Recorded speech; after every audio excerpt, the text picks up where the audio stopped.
Daniel had always been different, though not in a loud or attention-seeking way. He was quiet, steady, and thoughtful.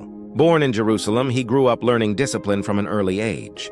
His parents taught him to honor God, to speak the truth, and to stay humble regardless of who watched.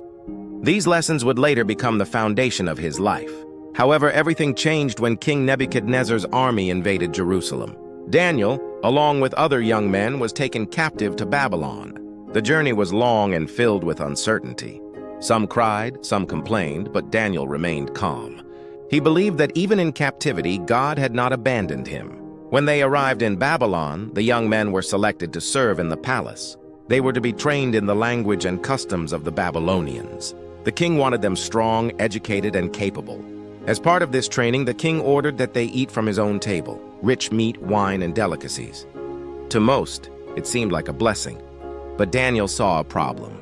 The food was offered to idols. Taking it would mean compromising his faith. Daniel did not act recklessly. He did not shout or stage a rebellion.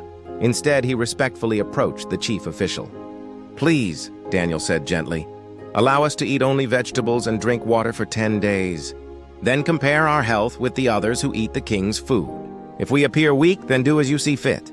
The official hesitated. If Daniel became weak, he would be punished. But there was something uncommon about Daniel, something trustworthy, so he agreed. For 10 days, Daniel and his friends ate only vegetables and drank only water. While others feasted, they remained disciplined. And at the end of the 10 days, they looked healthier and stronger than everyone else. The official was surprised, even impressed. From that moment, Daniel earned quiet respect in the palace. Years passed. Daniel gained wisdom, knowledge, and favor. When King Nebuchadnezzar had troubling dreams, none of the wise men could explain them. The king grew angry and ordered that all the wise men be killed. Daniel heard of this and went to the king calmly. "Give me time," he said, then he prayed. That night, the meaning of the king's dream was revealed to Daniel in a vision. He returned to the king and explained everything, not boasting, not claiming brilliance. He said clearly, "No wise man can explain this, but there is a God in heaven who reveals mysteries."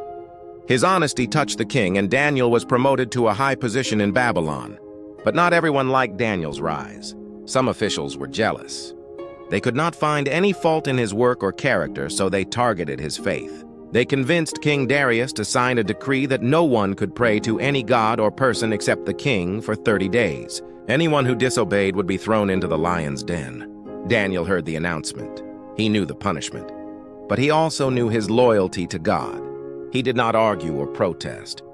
He simply went home, opened his windows toward Jerusalem, and prayed as he had always done. His enemies were waiting. They reported him immediately. Though King Darius valued Daniel, he could not change the law. With a heavy heart, he ordered that Daniel be thrown into the den of lions. That night, the king could not sleep. He walked back and forth worrying. At dawn, he rushed to the den and called out, "Daniel, servant of the living God, was your God able to save you?" To his shock, Daniel answered, "My God sent his angel and he shut the lions' mouths. They have not harmed me, for I have done no wrong." Daniel walked out unharmed. The king rejoiced, and Daniel's enemies fell into their own trap. From that day, the king issued a decree that everyone should honor the God whom Daniel served, for he was living, powerful, and faithful. Daniel continued to serve faithfully, never loud, never forceful, simply consistent. His life became a testimony that true strength is not in power or position, but in quiet, unwavering conviction.